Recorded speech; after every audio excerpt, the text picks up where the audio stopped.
हैं जफर इस्लाम। सरकारी सेक्टर की अपनी एक लिमिटेशन है, प्राइवेट में आप नौकरी कर लीजिए, 80% इस देश का युवा बेरोजगार है, आप उसको खारिज कर देंगे। संजय कुमार, आप जमीन की हकीकत जानते हैं। मैंने 2-3 डेटा पढ़े, मैं बस इस पर थोड़ी सी तस्दीक आपकी चाहती हूं, फिर बाकी मेहमानों के पास जाऊंगी। Centre for monitoring Indian economy, trusted data है जो मैं बता रही हूं? क्या ये संस्था फर्जी डेटा जारी करती है जिसके मुताबिक 10.05% है बेरोजगारी दर? गरिमा जी, मैं दूसरे संस्था के द्वारा किए गए एकत्रित किए गए आंकड़ों पर तो मैं नहीं कुछ बोलूंगा कि ये फर्जी है नहीं है फर्जी, और इतना स्वीपिंग स्टेटमेंट मैं नहीं देता कि ये फर्जी है या बिल्कुल विश्वसनीय है। लेकिन मुझे लगता है कि हम जो सर्वेस करते रहते हैं वो परसेप्शन, ओपिनियन, एटीट्यूड्स के सवाल पूछते हैं, और लगातार हम ये सवाल पूछते रहे हैं 2019 के बाद से और उसके थोड़ा पहले से भी, कि आम जनता को क्या लगता है कि बेरोजगारी बढ़ी है, महंगाई बढ़ी है।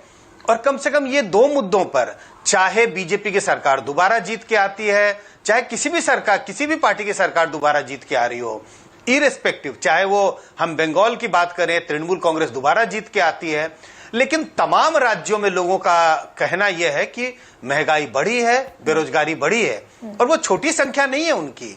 कम से कम अगर आप सर्वे के आंकड़ों से देखें तो तकरीबन 60 से 70% लोग, 60-65% लोग अलग अलग राज्यों में ये कहते हैं कि बेरोजगारी बढ़ी है, और उससे भी ज्यादा 70s में 70 से 80% लोग ये कहते हैं महंगाई बढ़ी है। ये परसेप्शन के आंकड़े हैं, कहीं ना कहीं इसका मेल तो जरूर होता होगा जो जमीनी हकीकत है उससे। तो मुद्दा बनता हुआ दिख रहा है ये 2024 में, जैसे नीतीश कुमार ने एक सेंटर स्टेज लेने की कोशिश की आज।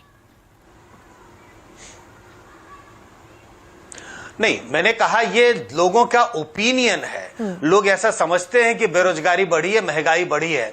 कम से कम पिछले कई चुनावों में हमने देखा इस मुद्दे पर जनता ने वोट नहीं किया, वोट किसी और मुद्दों पर हो रहा है।